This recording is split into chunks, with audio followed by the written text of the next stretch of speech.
কিন্তু গতকাল হঠাৎই তাদের বাড়িতে আসমানির নরানকে দেখে সন্ধ্যা অনেক অবাক হয়েছিল। আরও অবাক হয়েছিল যখন শুনেছিল তারই বিয়ে এনার ছেলের সাথে। সন্ধ্যা আগে থেকে আসমানি নরানের ছেলের বউ হওয়ার স্বপ্ন দেখত। এখানে সে দ্বিমত করেনি। তবে আসমানি নরানের কথা শুনে সে ভাবত এনার ছেলেও কি তাকে বউ হিসেবে মানবে, কিন্তু তার ভাবনা ভুল। আসমানি নরান সন্ধ্যার গালে হাত দিয়ে বলে, কি ভাবতাছস মা? সন্ধ্যা বেশ কিছুক্ষণ চুপ থেকে ইশারায় বোঝায় আসমানি নরান তাকে কিভাবে চেনে। আসমানি নরান বেশ কিছুক্ষণ চুপ থাকলো, এরপর মৃদুস্বরে বলে, তোর মা আর আমি একলগে পড়তাম। বিয়ের পর আর তেমনভাবে যোগাযোগ আছিল না। এরপর হঠাৎই একদিন খবর পাই তোর মা মারা গেছে। তুই তখন ছোট আছিলি। এরপর ভুলিয়ে গেছিলাম। পরে তোর ব্যাপারে গ্রামের একজনের কাছে গল্প শুই না বুঝলাম তুই ভালো নাই। তখন থেকে তোরে আমার কাছে আনতে চাইতাম, কারণ ছাড়া আনতে পারুম না। তাই আর আমার পোলার বউ করে আনতে চাইছিলাম। একটু থেমেই বলে, মন খারাপ করিস না মা, আমি তোরে আরও ভালো জায়গায় বিয়ে দিব। কারো কথা ভাববি না। তোর কেউ নাই, আমি আছি। তোর বাপ মা তো নাই, ভাইটা থাকতেও নাই, সবগুলোই স্বার্থপর। সন্ধ্যা ইশারায় বলতে চায় তার ভাই অনেক ভালো। আসমানি নরান বাদশাদে মৃদুস্বরে বলে, আর কিছু বোঝাতে হবেই না। এখন কিছু খাবি আর এখন থেকে এই ঘরেই থাকবি। সন্ধ্যা মাথা নেড়ে আচ্ছা বোঝায়। পরের দিন সকাল 10টায় আকাশ অ্যাশ কালারের স্যুট প্যান্ট পরে, সাথে সিলভার কালারের চেন ঘড়ি, চুলগুলো ভালোভাবে সেট করে নেয়। মাঝারি সাইজের ঘন কালো দাড়ি ভালোভাবে গুছিয়ে নেয়। এরপর আকাশ সিঁড়ি বেয়ে নেমে আসে। সাইফুদ্দিন নরান টেবিলে বসে নাস্তা করছিলেন। আকাশ দেখল তার বাবাকে পাশেই মা দাঁড়ানো। সে কিছু বলল না। গটগট পায়ে বাইরে বেরিয়ে যেতে নিলেই আসমানি নরান বলে ওঠে, খেয়ে যাও। আকাশ ছোট করে বলে, ক্ষুধা নেই। আসমানি নরানের চোখ ভরে ওঠে। এ তো বাধ্য ছেলে, হঠাৎ এরকম ব্যবহার করলে মেনে নেওয়া যায়? সাইফুদ্দিন নরান মৃদুস্বরে বলে, আকাশ খেয়ে যাও। আকাশ শুনল না কারো কথা, গটগট পায়ে বাড়ি থেকে বেরিয়ে যায়। বাবা মা দুজনেই হতাশায় শ্বাস ফেললেন। সাইফুদ্দিন নওরান স্ত্রীর পানে চেয়ে বলে, মন খারাপ করো না আসমানি, তোমার ছেলে তো তোমার মতো একটু একটু তেড়া আছে, মানিয়ে নাও। আসমানি নওরান রেগে তাকায় স্বামীর পানে। ভদ্রলোক ইনোসেন্ট ফেস বানিয়ে বলে, তেড়ামি একটা মহৎ গুণ আসমানি, জানো? এই জন্য তো আমি তোমাকে এত পছন্দ করি। আসমানি নরান কিছু বললেন না। আকাশ একটা রেস্টুরেন্টে বসে আছে। এক কাপ বেলাকপি অর্ডার করে, ফোনে কিছু করছে, সাথে কফিতে একটু পরপর চুমুক দেয়। কিছুক্ষণ পর দুইটা মেয়ে এসে দাঁড়ায় আকাশের সামনে। ইরা আকাশকে সালাম দেয়, আসসালামু আলাইকুম ভাইয়া। আকাশ মাথা নিচু করে সালামের উত্তর নেয়। ইরা আকাশ সম্মুখ বরাবর একটা চেয়ার টেনে বসে। ইরার কাজিন ইতি হাঁ করে আকাশের দিকে চেয়ে আছে। যদিও আকাশের মাথা অনেকটাই নিচু, তবু যেটুকু দেখা যাচ্ছে এতে মেয়েটা অবাক হয়ে চেয়ে আছে। ইরা কাণ্ডে বিরক্ত হলো। টেনে তার পাশের চেয়ারে বসিয়ে দেয় ইতিকে। চোখ গরম করে তাকায়। ইতি আকাশের দিকে দৃষ্টি নিবন্ধ রেখে ইরার কানের কাছে মুখ নিয়ে ফিসফিসিয়ে বলে, পাখি, তোর পা ধোয়া পানি খাবো। তুই এই বিয়ে ভাঙার সাথে সাথে আমারটা সেট করে দে রে বোন। ইরার মেজাজ খারাপ হয়। সামনে আকাশ বসা, এই জন্য কিছু বলতেও পারছে না, নয়তো এর চুল ছিঁড়ে সব কাজকর্ম ছেড়ে দিত। আকাশ গম্ভীর গলায় বলে, আমার কাজ আছে, যা বলার ফার্স্ট বলো। ইরা ঢোক গেল। সে অনেক কষ্টে তার বাবার ফোন থেকে আকাশের নাম্বার সংগ্রহ করেছিল কাল রাতে। অনেক রিকোয়েস্ট করে আকাশকে দেখা করতে বলায় আকাশ এই লোকেশন পাঠিয়ে দিয়েছিল। ইরা ভয়ে ভয়ে বলে, ভাইয়া, আমি আপনাকে বিয়ে করতে চাই না। আকাশের দৃষ্টি ফোনে নিবদ্ধ। কফির কাপে চুমুক দিয়ে মৃদুস্বরে বলে ওঠে, ওকে। ইরা অবাক হয়ে তাকায়। আকাশে তো তাড়াতাড়ি রাজি হয়ে গেল। পাশ থেকে ইতি আওয়াজ করে বলে ওঠে, আরে ক্যা বাত হে। ইরা ইতির হাত টেনে ধরে। আকাশ বিরক্ত চোখে তাকায় ইতির পানে, বিড়বিড় করে, রাবিশ। কথাটা বলে আবার ফোনে মগ্ন হয়। ইরা প্রচণ্ড বিরক্ত হয় ইতির কাণ্ডে। নিজেকে সামলে আকাশের উদ্দেশ্যে বলে, ভাইয়া, আমাদের বিয়েটা কি তাহলে হচ্ছে না? আকাশ কিছু বলে না। ইরা আকাশের উপরও খানিক বিরক্ত হয়। ঠিক করে কথাও বলে না। কি অদ্ভুত। আবার ভাবলো অপরিচিত এক ছেলে যেটুকু বলে সেটাই অনেক। সৌম্য তার বন্ধু হয়েও তার সাথে ঠিক করে কথাই বলে না। ইতে ইরার পাশ থেকে উঠে গিয়ে আকাশের পাশের চেয়ারে আকাশের দিকে আর একটু টেনে নিয়ে বসে। আকাশ ব্যাপারটা খেয়াল করতে চরম বিরক্ত নিয়ে বাঁ দিকে একটু ঘাড় ঘোরায়। কিন্তু বলল না। সাথে সাথে রেগে যাওয়ার অভ্যেস নেই। প্রথমে ঠান্ডা থাকে, এরপর তার অপছন্দের কাজ বারবার রিপিট হলে তখন আকাশের রাগ আর নিয়ন্ত্রণে থাকে না। আকাশ তার সিট থেকে উঠে তার ডান পাশের চেয়ারে বসে পড়ে, এরপর আবার ফোনে মগ্ন হয়। ইতির মন খারাপ হয়। ইরার দিকে তাকালে দেখলো ইরা কি যে ধ্যান করছে। ইতি আকাশকে কফি খেতে দেয়, মৃদু স্বরে বলে, বলছে আমাদের জন্য 1 কাপ কফি অর্ডার করুন। আকাশ কিছু বলল না, কপালে বিরক্তি ভাঁজ। ইতি আবারও আকাশের পাশের সিটেই বসে। তার ভাবটা এমন যেন সে আজকেই আকাশকে পটিয়ে আকাশের কোলে উঠে বসবে। আকাশ ঘাড় ফিরে শক্ত চোখে তাকায়। ইতি মুখটা ছোট করে বলে, আপনি তো ইরাপুকে বিয়ে করবেন না, তাহলে আমাকে করুন। আমার আপনাকে হেব্বি লেগেছে। আকাশের রাগ তরতর করে বেড়ে যায়। ইরার ধ্যান ভাঙে। ইতিকে আকাশের পাশে দেখে চোখ বড় বড় হয়ে যায়, কপাল চওড়ায়। এর বয়স 20 পার হতে চলল, অথচ এসব স্বভাব আর গেল না। আকাশ এবারে নিজেকে সামনে নিতে চাইল, ফোঁস করে শ্বাস ফেলে আবার সোজা হয়ে বসে। ইতি আকাশের মুখ ফিরিয়ে নেওয়া দেখে মুখ ফোলায়। এই লোকটা তো ভাব কেন, সুন্দর বলে, ফর্সা বলে, আর কত ফর্সা ছেলে আছে, এই তো ভাব দেখানোর কি আছে। কিন্তু ইতির আকাশকে ভালো লেগেছে। দাড়িগুলো কি সুন্দর বড় বড়। মেয়েটি তার স্বভাবসুলভ দুহাতে আকাশের হাত চাপটে ধরে বলে, আমাকে একসেপ্ট করে নিন। মেয়ে হয়ে আপনাকে প্রপোজ করছি, প্লিজ ফিরিয়ে দেবেন না। আমার বাবা মা ইরাপুদের মতো আর আপনাদের মতো বড় লোক। আকাশের ধৈর্যের বাত শেষ। তাকে এই মেয়ে টাচ করেছে কোন সাহসে, বুঝে পায় না। ইরার চোখ বড় বড় করে চেয়ে আছে। একসাথে আনা মস্ত বড় ভুল হয়ে গেল বুঝলো। মৃদু স্বরে বলো, ইতি কি করছিস? ইতি ইরার কথা পাত্তা দিল না, আকাশের হাতও ছড়ল না। আকাশ দাঁতে দাঁত চেপে বলে, হাত ছাড়ো। ইতি একটু ভয় পেয়েও ছাড়ল না। তার ধারণা আকাশ ঠিক পটে যাবে। সে কি কম সুন্দরী নাকি? কি সুন্দর করে সেজে এসেছে। কিন্তু আকাশের আর সহ্য হলো না। একে তো বারবার পাশে এসে বসছিল, আকাশ নিজেকে সামনে নিচ্ছিল, কিন্তু এখন সব লিমিট ক্রস করে ফেলছে মেয়েটি। আকাশ ঝট করে তার হাতটা ছাড়িয়ে নিয়ে ইতির গালে ঠাস করে একটা থাপ্পড় মেরে দেয়। বেচারি বুঝতে পারেনি চোখের পলকে কি থেকে কি যে হয়ে গেল। ইতি হুমড়ে খেয়ে চেয়ার থেকে পড়তে গিয়েও পড়ে না। ইরা হতভম্ব চোখে চেয়ে আছে। আকাশ আধখাওয়া কপিটুকি রেখে ফোন পকেটে রেখে হনহন করে বেরিয়ে যায় রেস্টুরেন্ট থেকে। যাওয়ার আগে গম্ভীর গলায় বলে, মিস ইরা, বিয়ে হবে না। ইরা আকাশের কথা শুনে খুশি হবে নাকি তার কাজিনের এমন থাপ্পড় খেতে দেখে দুঃখ পাবে বুঝলো না। আশেপাশে অনেকেই অদ্ভুত চোখে চেয়ে আছে। ইরা বিব্রত বোধ লাগে। কি করবে? এই ইতিটাও কেমন জানে। এর আগে তার অন্যান্য কাজিনদের সাথে গিয়েও এমন করত। এখন থাপ্পড় খাওয়ার অভিজ্ঞতা এর আগে হয়নি, এই প্রথম। ঠিকই আছে, এই শিক্ষা হওয়াই উচিত।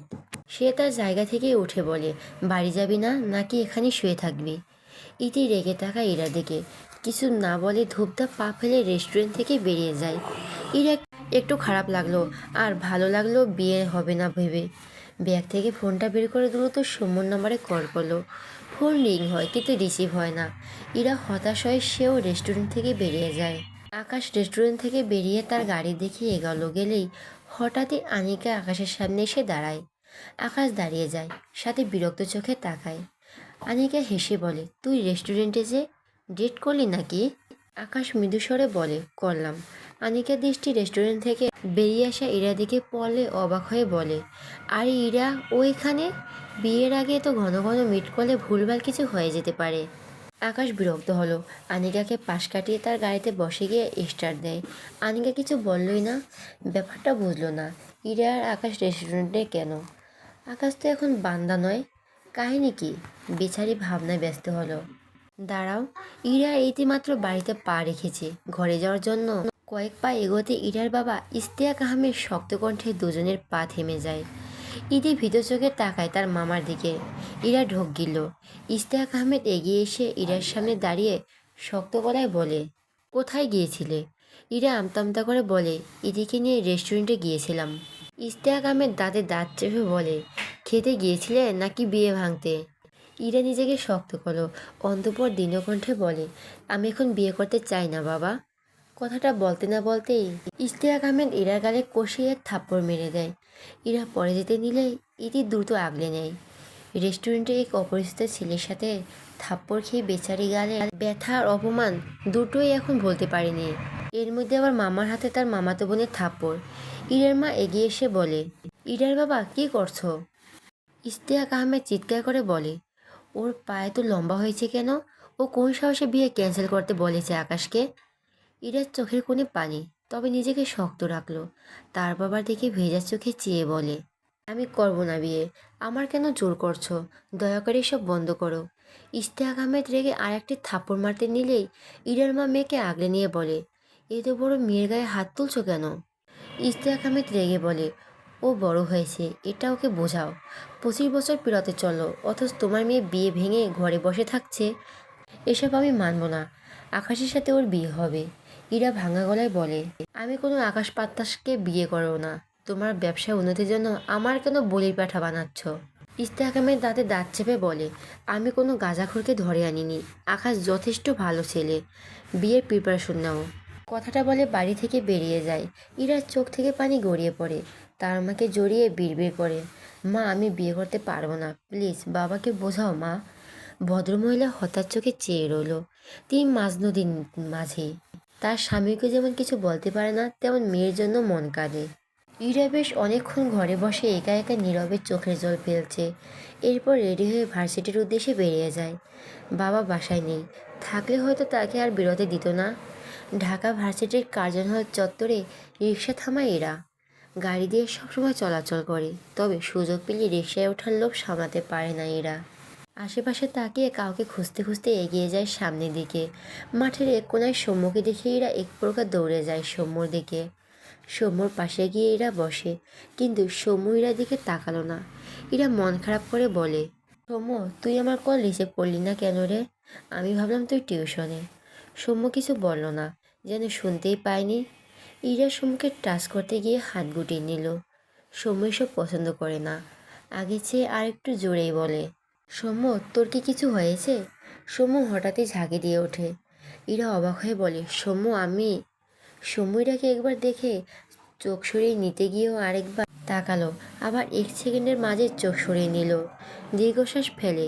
বর্ষাকালে 5 আঙুলের দাগ স্পষ্ট। সৌম্য মাথা নিচু করে গম্ভীর স্বরে বলে, কে মেরেছে তোকে? ইরা ছোট করে বলে, বাবা। সৌম্য তাকালো না ইরার দিকে। সে জানে ইরা কেন তার বাবার হাতে মার খেয়েছে। এটা নতুন নয়। সৌম্য আজ সকালে গ্রাম থেকে শহর এসেছে। ভালো লাগছে না কিছু, বোনটার জন্য মন খারাপ। কোথায় আছে কে জানে, কেমনই বা আছে। ইরা আবারও বলে, সৌম্য তোর কি কিছু হয়েছে? তুই কি কিছু নিয়ে চিন্তিত? সৌম্য ইরা দেখে একবার তাকালো, এরপর বসা থেকে দাঁড়িয়ে যায়। ইরার চোখের কোণে পানি। সৌম্য জানে এই জমানো পানির পিছনের কারণ। মেয়েটি যথাসাধ্য নিজেকে সামলাতে চায়, কিন্তু পারে না হয়তো। উল্টো দিক এগিয়ে যেতে নিলেই ইরা দ্রুত সৌম্যর হাত ধরে বলে, তোর কি হয়েছে সৌম্য? আমাকে বলে কি হয়? সৌম্য দ্রুত পিছু ফিরে অবাক হয়ে তাকায়, ঢোক গিলে নিজেকে সামলায়। এরপর শক্ত গলায় বলে, হাত ছাড় ইরা। ইরা সাথে সাথে সৌম্যর হাত ছেড়ে দেয়। মাথা নিচু করে বলে, সরি। সৌম্য উল্টো ঘুরে এগিয়ে যেতে যেতে বলে, আমার জন্য ভাবনার ইতি টেনে নেই ইরা, তোর বিয়ের বয়স পেরিয়ে যাচ্ছে। ইরা সচল দৃষ্টিতে সৌম্যর গমন পথে চেয়ে রইল। বিড়বিড়িয়ে বলে, তোর জন্য ভাবনার সূচনার পথটা জানতাম, কিন্তু ভাবনার ইতি ঘটানোর পথ তো জানি না সৌম্য। আকাশ অফিস শেষে বাড়ি ফেরার পথে আনিকের সাথে আবারও দেখা হয়। আনিকা আকাশের গাড়িতে উঠে আকাশের বাড়ি আসে। অনেকদিন হলো সে আকাশের মায়ের সাথে দেখা করেনি, সেজন্য মূলত এসেছে। এখন আকাশদের বাড়ির দরজার সামনে আকাশের পাশে দাঁড়িয়ে আছে আনিকা। আনিকা নিজেই বেশ কয়েকবার বেল চাপলো। আকাশ চুপচাপ পাশে দাঁড়িয়ে আছে। কিছুক্ষণ মাঝে ওপাশ থেকে দরজা খুলে দেয় সন্ধ্যা। সন্ধ্যাকে দেখে আনিকা ভোরু তাকায়। মেয়েটা ঠিক চেনে না। সন্ধ্যা একবার আনিকার দিকে তাকায়, আরেকবার আকাশের দিকে। আকাশ গম্ভীর চোখে চেয়ে আসে সন্ধ্যার পানে। সন্ধ্যার ডান দিকে সরে দাঁড়িয়ে দুজনকে সাইড দিয়ে মাথা নিচু করে দাঁড়ায়। সন্ধ্যা খুব মন খারাপ হলো। লোকটি যাকে বিয়ে করতে চেয়েছিল সেই মেয়েটি কি এটা? অবশ্য হতেই পারে। আকাশের পাশে দাঁড়ানো মেয়েটি কি সুন্দর, গায়ের রংটা তো কত ফর্সা। সন্ধ্যার ভাবনার মাঝে আনিকা আর আকাশ ভেতরে চলে যায়। আনিকা আসমানি নরানকে দেখে এগিয়ে এসে বলে, আন্টি কেমন আছো? আসমানি নরান আনিকার গালে হাত দিয়ে হেসে বলে, ভালা মা, তুই ভালা আসা? আনিকা হেসে তার কথা জানায়। আকাশের মায়ের সাথে কথা বলতে তার বেশ ভালো লাগে। কেমন অন্যরকম করে কথা বলে। সন্ধ্যা ডাইনিং টেবিলের পাশে মেঝেতে বসে আছে। তার কোলের উপর প্লেটে পান্তার সাথে পেঁয়াজ মরিচ দিয়ে খাচ্ছিল। অনেক গরম পড়েছে। মেয়েটি নিজে আসমানি নরানের কাছে চেয়ে নিয়েছিল এই খাবার। আগে শীতকালে কষ্ট পেয়ে কত খেয়েছে, তবে এখন গরমের কারণে শান্তি করে খাচ্ছে। সন্ধ্যার খাওয়ার মাঝে হঠাৎই সামনে চোখ পড়ল, দেখলো তার সামনে দুটো পা। সন্ধ্যা দুটো মাথা উঁচু করে তাকায়। আকাশ দুহাতে প্যান্টের পকেটে গুজে রেখে গম্ভীর মুখে চেয়ে আছে সন্ধ্যার পানে। সন্ধ্যা ঢোক গেল। সে তো আড়ালে বসে খাচ্ছিল। লোকটি টের পেল কিভাবে? সন্ধ্যা কি করবে বুঝতে পারে না। মাথা নিচু করে মুখের খাবারটুকু গিলে নেয়। বেশ কিছুক্ষণ পরও যখন দেখলো তার সামনে থেকে পা দুটো সরছে না, সন্ধ্যা ঢোক গিলল। আবার তাকে মারবেন নাকি? সন্ধ্যার ভাবনার মাঝে আকাশ ভরাট কণ্ঠে বলে, এটা খাওয়ার জায়গা নয়। আকাশের কথা শুনে সন্ধ্যা আবার মাথা উঁচু করে তাকায়। আকাশের মুখাবয়ের পরিবর্তন নেই। সন্ধ্যা দুহাতে পান্তা পেলে ধরে দ্রুত বসা থেকে উঠে দাঁড়ায়। মাথা থেকে শাড়ির আঁচল ডান হাতে একটু টেনে নিয়ে মাথা নিচু করে দাঁড়ায়। আকাশ কিছু একটা ভেবে প্রশ্ন করে, তুমি শুনতে পাও? সন্ধ্যা বোবা চোখে তাকায় আকাশের দিকে। আকাশ ভুরু কুঁচকায়, আবারও জিজ্ঞেস করে, ক্লিয়ার শুনতে পাও? সন্ধ্যা কিছুটা মাথা নিচু করে নেয়। এরপর মাথা উপর নিচ করে হ্যাঁ সূচক সম্মতি জানায়। আকাশ কেমন অদ্ভুতভাবে তাকায়। এটা কিভাবে সম্ভব হয়? কথা বলতে পারে না, অত শুনতে পায় স্পষ্ট। আপনি আপনি মুখ থেকে বেরিয়ে আসে। ইন্টারেস্টিং তো। সন্ধ্যার কানের কথাটা যায়। মাথা উঁচু করে আকাশের দিকে অবাক হয়ে তাকায়। আনিকে আকাশের পানে দাঁড়িয়ে বলে, কি ইন্টারেস্টিং রে? আকাশ থতমত খেয়ে তাকায় আনিকের দিকে। আনিকের সন্ধ্যাকে পান্তা প্লেট নিয়ে দাঁড়িয়ে থাকতে দেখে বলে, পান্তা খাওনি কি তুমি? আমারও বেশ লাগে খেতে। সন্ধ্যা চুপচাপ আনিকের দিকে চেয়ে রইল। আনিকা বুঝতে পারছে না সন্ধ্যা আসলে কে। সন্ধ্যা মেঝেতে বসে খাওয়ার ব্যাপারটা চোখে পড়ছিল। সে ভেবেছিল সন্ধ্যা আকাশের বাড়ির কাজের লোক। ভাবনা অনুযায়ী আকাশেরকে উদ্দেশ্য করে বলে, নতুন কাজের লোক আনছিস নাকি? কথাটা আকাশ সহ তার মা আসমানি নওরানও শুনতে পায়। রান্নাঘর থেকে আনা হাতে পায়েসের বাটি টেবিলের উপর রেখে এসে সন্ধ্যা হাত ধরে শক্ত গলায় বলে, ও আমার মেয়ে। আনিকা অবাক হয়, আকাশের বোন কবে জন্মালো, তাও আবার এত বড়। আসমানি নওরান সন্ধ্যাকে টেনে নিয়ে গিয়ে চেয়ারে বসিয়ে দেয়। এরপর হাতে প্লেট টেবিলের উপর রেখে বলে, চেয়ার টেবিলে রাখা মাটিতে বসে খান কেন? আর একদিন দেখে মার খাবি আমার হাতে। সন্ধ্যা মন খারাপ করে বোঝায় আর মাটিতে বসে খাবে না। আসমানি নওরান আনিকের উদ্দেশ্যে বলে, তুমিও আসো মা, বৈশা খাও। আনিকা সন্ধ্যার দিকে চেয়েছিল। আসমানি নওরানের কথা এগিয়ে গিয়ে সন্ধ্যার পাশে বসলো। মেয়েটি কি এটা নিয়ে তার মনে বেশ কৌতূহল জাগছে। আসমানি নওরান রান্নাঘরের দিকে গেলে আনিকা সন্ধ্যার উদ্দেশ্যে বলে, তোমার নাম কি? সন্ধ্যা মাথা উঁচু নিচে করে নীরব চেয়ে আছে আনিকার দিকে। আনিকা সন্ধ্যা থেকে কোনো রেসপন্স না পেয়ে আরও বেশ কয়েকবার নাম জিজ্ঞেস করে, কিন্তু সন্ধ্যা থেকে কোনো উত্তর না পেয়ে বেচারি হতাশ হয়। এর মধ্যে আসমানি নওরান রান্নাঘর থেকে এসে আনিকাকে সন্ধ্যার নাম জিজ্ঞেস করতে শুনতে পেয়ে বলে ওঠে, ওর নাম সন্ধ্যা, ওর কথা কইতে পারে। কথাটা শুনে আনিকা বিস্ময়ের দৃষ্টিতে তাকায় সন্ধ্যার দিকে। সন্ধ্যা আনিকার দিকে চেয়েছিল। আনিকা মৃদু স্বরে বলে, সরি, আমি আসলে বুঝতে পারিনি।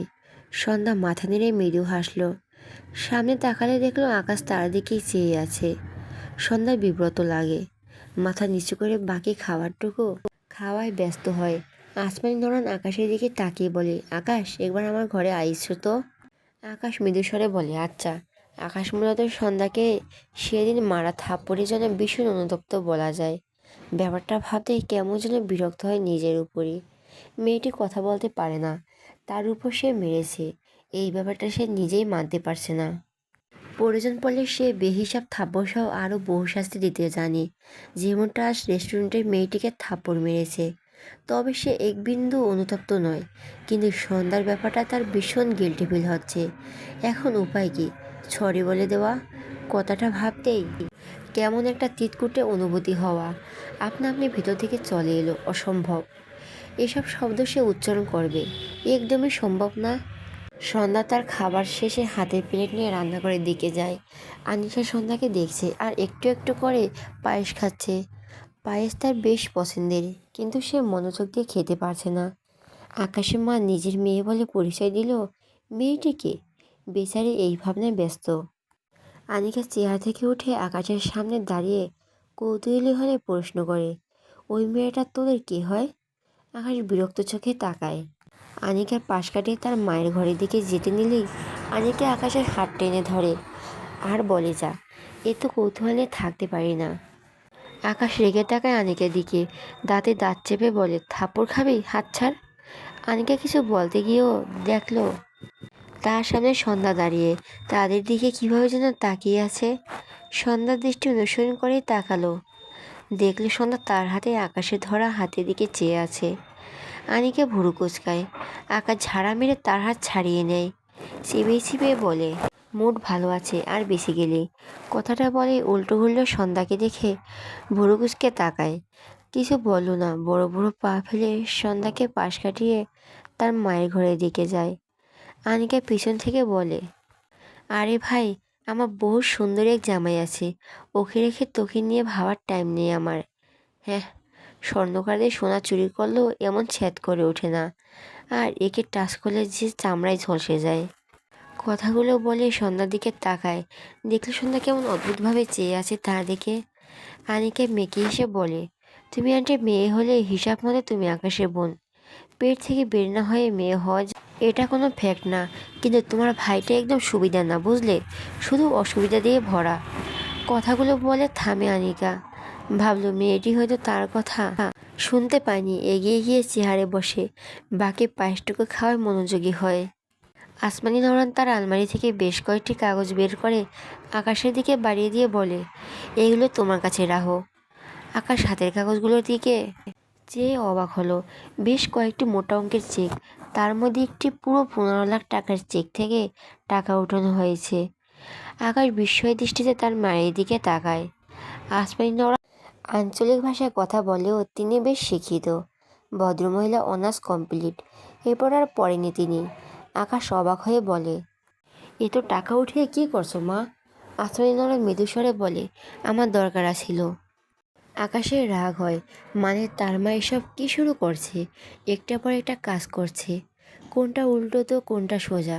সোজা কাজই বা বুঝছে কী করে? এত টাকা কে করছে তার মা? রেগে বলে, তুমি এত টাকা কবে তুলছো আর করেছোটাই বা কি? আসমানি নওরান রেগে বলে, সেই কৈফিয়ত আমি তোমাকে দিমু না। আকাশ চোখ বুজে শব্দ করে শ্বাস ফেলল, নিজেকে দমিয়ে তার মায়ের দিকে চেয়ে বলে, আমি তোমার কাছে কৈফিয়ত চাইছি না মা, কোনো কাজ করার আগে আমাকে একলি জানানো উচিত, এইটুকু অধিকার তো আমার আছে। আসমানি নওরান মৃদুস্বরে বলে, আমার ইচ্ছে করে নাই।